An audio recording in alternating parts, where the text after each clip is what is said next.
Hey, time for Analyze Math and History, and we are going to take a look at completing a square with circles. So in the past video, we have been learning all about how to graph the circles and use this formula right over here.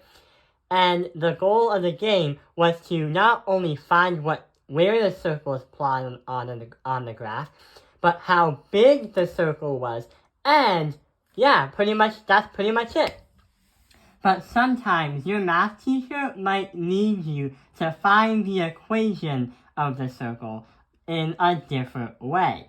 Sometimes they'll be requiring you to try to look at this kind of equation and try to turn it back into this equation, and then it will help you understand what does the circle look like. But the problem is, this equation is not that equation. So how do we transform it? Well, what we can do is not only we can use our knowledge of what we know from the circle unit, but we also can use the knowledge that we know from completing the square. Completing the square is a strategy that can help us understand what the factors are in an equation, but it could also help us solve what the circles look like. It's something we learned in algebra. So how do we get started? What we can do is we can have the x's and the y's be put together. Because if we put x's and x's and y's, it's easier for us to do the math. We have x squared plus 16x.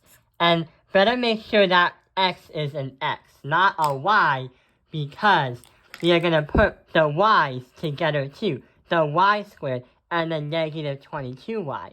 Y squared and negative 22y. And we're going to subtract that. But there is one thing we can do, even before we just did what we did. We used all the parts for the x and the y's. But what haven't we used? Yeah, we haven't used the 20. So we have to add by 20 and add by 20. So 20 is going to be right over here. We're not going to do anything with the 20 until we get done with the problem. So we have x squared plus 16x and y squared minus 22y. Now we have to complete the square, but instead of solving for the equation, we're trying to make the equation.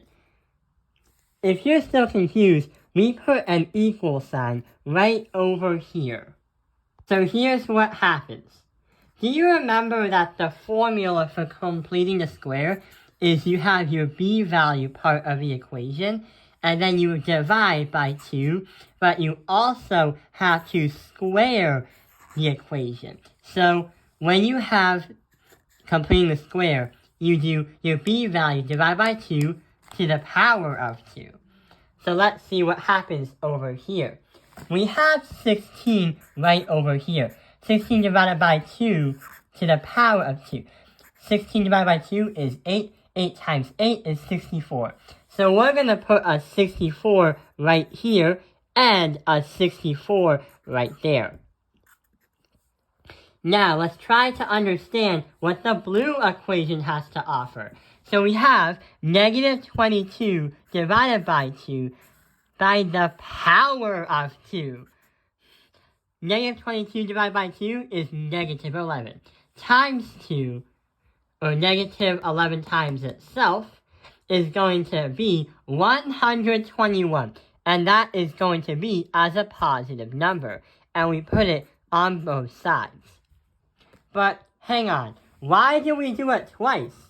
Well, we do know that we have an x and a y, and we should understand why it works.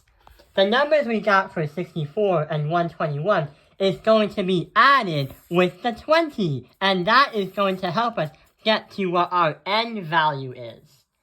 So, we have 84, because 64 plus 20 is 84, plus 121. And when you do that, you will have 205 as the answer to what it equals to. But the reason why I didn't say the final answer is because we're trying to transform this equation into that. But the problem is we have the r, but we don't have that or these. We have to do something so we can build out the entire equation. How can we build the entire equation?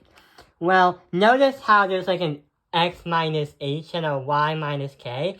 Those are factors. So why don't we try to find some kind of factor that's going to help us with these? Let's take a look at the top. X squared, 16x, and 64. If you were to do the diamond problem, where we have 64 and 16, we can say that 8 times 8 is 64, and 8 plus 8 is 16. So we are going to get x plus 8. But since we have two of them, we are going to square it. And now for the bottom one, we have 121 on the top and negative 22 on the bottom. Yeah! We can do 11 and 11, but negative 11 and negative 11. So we are going to get y minus 11. And that is going to be squared. So the final equation is going to be at the bottom. We have 205 representing the r value. That's going to be the radius in this scenario. The radius squared. And that is going to be equal to x plus 8. And that is going to be by squared.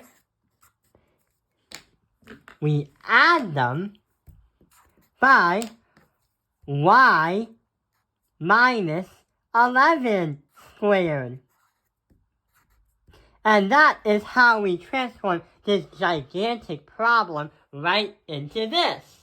Let's take a look at another problem. So this problem right over here seems like it's a lot less, but we still have to use completing the square because it's not in this right over here. So let's get started. Okay, so we have an x squared plus 6x. And x squared plus 6x. And the blue equation is just y squared. The y squared isn't going to do anything because it doesn't have like an x or a constant to it. You can't really factor y squared unless it's just y and y, which we don't want because we want to have everything in the squares. We can only play around with the purple equation. So let's see what happens. We need to complete the square. So we have 6 divided by 2 multiplied by itself 2 times. So we have 6 divided by 2 is 3. 3 times 3 is 9. So we're going to add a number 9 right over here. And that is going to equal to 9, which we are going to put way over here. And we have a y squared, so we can't really do anything else about that. What are we going to do now? Well, I guess we have our answer for now. Our answer is going to be... Wait, we're not done yet, because we still kind of need to factor it out. If we put 9 on the top and put 6 on the bottom, what two numbers can multiply to 9 and add to 6? Yeah, 3 and 3. So what we can say is we can put in the parentheses x plus 3 squared.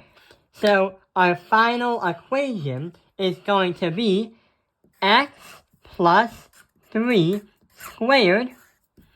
Then we have to add that by the y squared because it kind of has shut down and we haven't really done anything to it.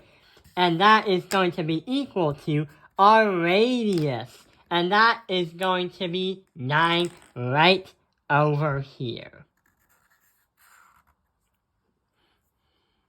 So that is how we put it into this format right over here.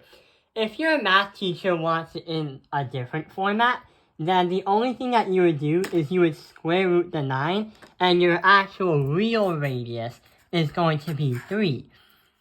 This 9 is just 3 squared.